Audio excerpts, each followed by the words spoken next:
In the rush and noise of modern life, more and more people long for calm. Yet calmness is not a gift that drops from the sky, nor a personality trait reserved for a lucky few. Calmness is a skill, an inner strength that can be cultivated. And the very process of cultivation is what shapes genuine maturity. When we learn to stay calm, we are not merely learning to suppress feelings. We are learning to see the world with clarity, to recognize what matters and what is trivial, to discern what must be accepted and what must be acted upon. Among all the traditions of thought, Stoic philosophy offers some of the deepest guidance on the power of calm.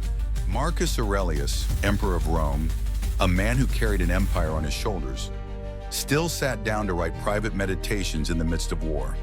He said, "If something is beyond your control, why be upset? If it is within your control, act with calm and reason." With this mindset, he led armies, managed crises, and avoided being corrupted by power. This shows that calmness is not a fragile feeling found only in meditation rooms. It is a capacity to face reality in all its turbulence. To stay calm in every situation, we first need to grasp what Epictetus, a former slave turned philosopher, meant when he said, "People are not disturbed by things, but by the views they take of them." At first, this may sound like a slogan, but living by it is an art. That art begins with distinguishing two circles, the circle of what we can control and the circle of what we cannot. In the first are our actions, our thoughts, our values, our choices. In the second are the weather, other people's opinions, the swings of the market, the accidents of fate. When we pour our energy into the second circle, we feel anxious, angry, fearful. When we shift our energy back to the first circle, we feel stronger, calmer, because we are acting within our true sphere of influence. Calmness does not come from denying our feelings, but from observing them like a witness. A simple Stoic exercise is the pause before reaction. In the moment when anger, fear, or envy flares up, instead of reacting instantly, we take 3 deep breaths, count slowly, and ask ourselves, will this reaction help? Will this matter in 5 years? That small pause is where freedom lives. As Epictetus said, "No man is free who is not master of himself." Calmness is not escape, it is choosing a response consciously. Another aspect of calm is how we see adversity. The Stoics speak of amor fati, love of fate. This does not mean resignation. It means welcoming every event, pleasant or painful, as part of life's material for training our soul. When we accept that life will always contain surprises, we prepare ourselves to meet them. That preparation steadies the mind.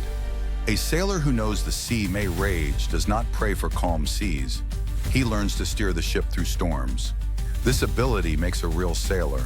Likewise, the ability to be calm in adversity makes a strong soul. To nurture calmness, the Stoics recommend daily practice. Keeping a morning or evening journal is a powerful tool. Marcus Aurelius's Meditations is essentially a self-reminder, notes to keep his own mind clear. When we write down what happened, what we felt, and examine it under the light of reason, feelings lose some of their fog. We can also practice negative visualization each morning, imagining small misfortunes that might happen during the day. Losing a wallet, being criticized, facing a setback. Not to worry ourselves, but so that if they actually occur, our mind is already prepared, less shocked. It is like vaccinating the soul against adversity. Calmness is also built on values. When we know what we stand for, what matters most, we are less shaken by praise or blame, less tempted by distractions. A person with clear principles is like a tree with deep roots. Winds may shake the branches, but cannot uproot the trunk. A person without core values is like a dry leaf, blown by every breeze, easily lost in confusion when tested. Stoic philosophy urges us to live by virtue, wisdom, courage, justice, temperance. When these values are our compass, calmness comes naturally because we have a standard for our decisions. Body and mind are not separate. Simple practices, deep breathing, relaxing the muscles, slow walks, moderate exercise, stabilize the nervous system and thus the emotions. The Stoics were not recluses. They trained body and soul together to endure hardship physically and mentally. When the body is exhausted, sleep-deprived, under-exercised, our capacity for self-control declines. Therefore, a disciplined lifestyle, regular sleep, healthy food, steady movement, is an essential part of the art of calm. Step by step, through daily practice, we find that calmness is no longer distant.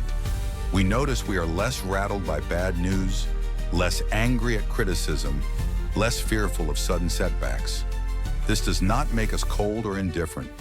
On the contrary, it makes us warmer and clearer, because we are no longer reacting blindly but responding with full presence. When we are calm, we listen better, understand others more, make wiser decisions. That enriches our lives and the lives of those around us, making them more humane and beautiful. Remember that calmness is a journey, not a finish line. There will be days we fail, lose our temper, feel anxious, lose control. This does not mean we are not progressing. Every time we notice we reacted hastily, we have grown in awareness. Every time we pause before saying a hurtful word, we have strengthened our calm. Like building a muscle, each repetition makes the calmness muscle in the soul stronger. Ultimately, staying calm in every situation is not about becoming a cold winner above life, but about living more truly with ourselves. When we are calm, we are free from the tyranny of momentary emotion, free from the fear of what others think, free to act according to our highest values and aims. Living this way inspires others, not through slogans, but through the quiet presence of a composed, steady, compassionate human being. So the next time you find yourself in a difficult situation, a tense meeting, a family conflict, an unexpected piece of bad news, remember these simple acts. Breathe deeply, separate what you can control, pause before reacting, see events as lessons, live by your core values, keep up your daily practices. These small acts accumulate into great strength, and gradually you will find yourself calm in situations where once you panicked. At that point, you will not just know how to be calm, you will have become calm. That is the silent power of Stoic philosophy, and it is also the gift you can give yourself for the rest of your life.